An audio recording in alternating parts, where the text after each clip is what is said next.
আপনারা টাইটানিক জাহাজের নাম শুনেছেন? টাইটানিক জাহাজের 8 গুণ 10 গুণ বড় একটা জাহাজ আছে, আইকন অফ দ্য সি। আমি দেখে এসেছি।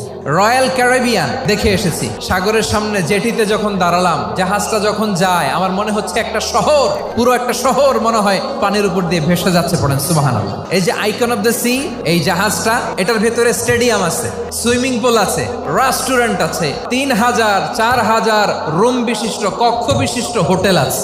এই সবগুলোর নিয়ে এগুলো চলে সাগরের দোলার মধ্যে, জলোচ্ছ্বাসের মধ্যে। এই সাগরের ভেতরে এই জাহাজগুলোর ভাষায় রাখছে কে?